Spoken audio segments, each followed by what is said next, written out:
जी समस्त सहित परिचित ओडिशार माने संसदीय क्षेत्र में सबुठ एक दीर्घ समय धरी अनुभव रखि वरिष्ठ नेता भर्तृहरि बाबू आज आम गहन अच्छा महानदी कूल काठजोड़ी कूल ये जो नई ये बड़ भर्तृहरि बाबू मन में जो पीड़ा एवं पूर्ण सार अच्छा आप समस्ते पूर्ण सार सहित परिचित मुझे अनुरोध करी भर्तृहरि बाबू को कथा उपस्थापन करेंगे। बंधुगण संक्षेप में कहवाक जाऊँगी से संपर्क में आपण मैंने बारंबार रिपोर्टिंग भी करिसेंती मत रखिंट आलेख्य लिखिं प्रिंट मीडिया हो इलेक्ट्रॉनिक मीडिया हो और आजिकल दुनिया रे सोशल मीडिया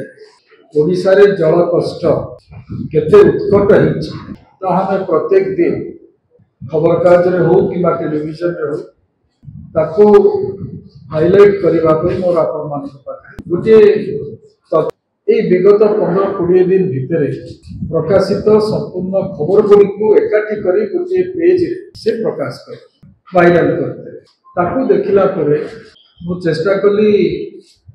वास्तव स्थिति आम राज्यर जानापी ये राजनीति बा इलेक्शन प्रक्रिया भितर सेंट्रल वाटर कमिशन गत 2 दिन तले गोटे खबर प्रसारण कर 4टी नदी संपूर्ण भाव में सुखी जाइए महानदी जल पीवा योग्य रही ना आगुरी आम शुणुले गोटे 2टी जगार जो सहर अच्छी पीवा योग्य नुहे किंतु आज महानदी शज्यार जो 2टी जलभंडार कराई हीराकुद को छाड़ी सेठी जल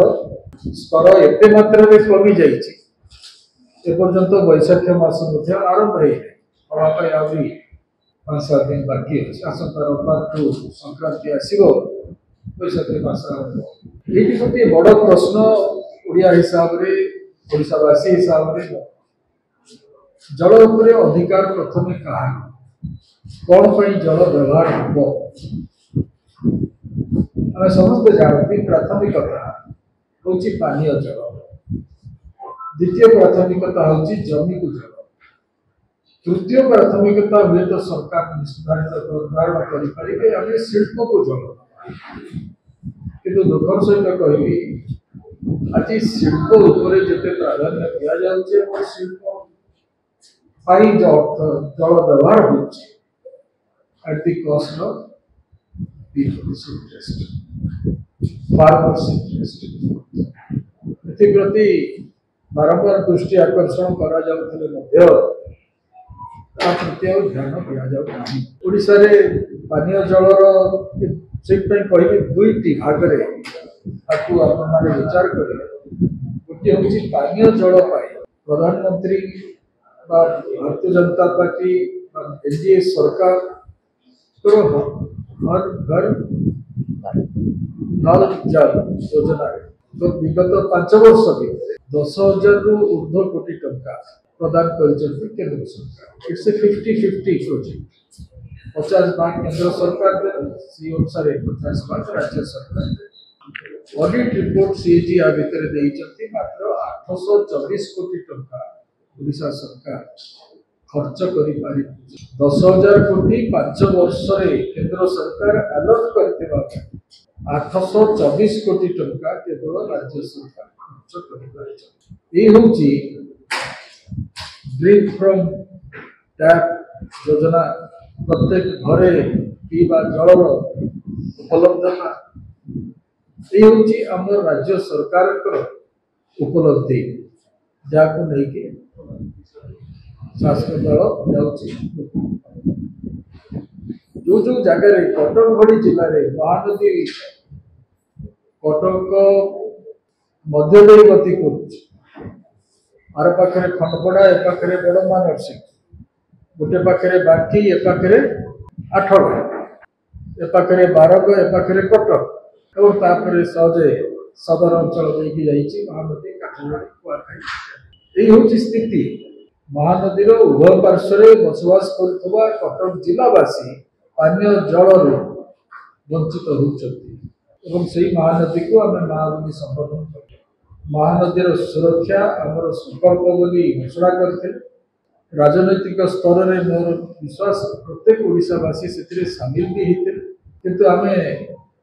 महानदी जल को एपर्यंत सठिक भाव में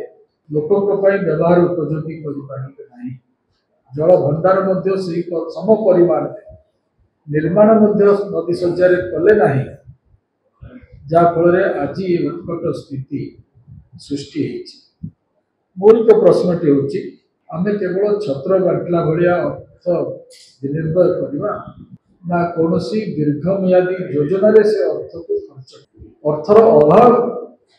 जहाँ विजुओं शासन समय कि कांग्रेस शासन समय बजेट व्यवस्था जहाँ थिला आज से स्थिति ओडिशा रे नहीं। आज ओडिशार बजेट पाखापाखि 2.5 लाख कोटी टंका पहुँचला। ओडिशा राज्य राजस्व 1 लाख कोटी टंका पहुँचला, जो 50,000 रु 53,000 कोटी टंका केवल माइनिंग सेक्टर ओडिशा को मिलूची। और से अनुसार ग्रांट हो अन्य भाव में हो केंद्र सरकार आहरी लक्षे ऊर्ध्व कोटी टंका प्रदान करुँच, किंतु तार ठीक विनियोग हो पार जदि आम दीर्घमियादी क्षेत्र से अर्थ को विनियोग करवा से दिगरे मन बड़ा जाना। से कहि जो असुविधाटी जल संकट आज सृष्टि होती केवल कटक जिले में नुहे दक्षिण ओडिशा रे भेडेन नदी आज स्थिति जहाँ जो बड़ी भाव में अन्य नदी गुड़िक कारण ओडिशा हूँ गोटे नदी नगर राज्य और ये विपर्य बहु परिमाण घटे।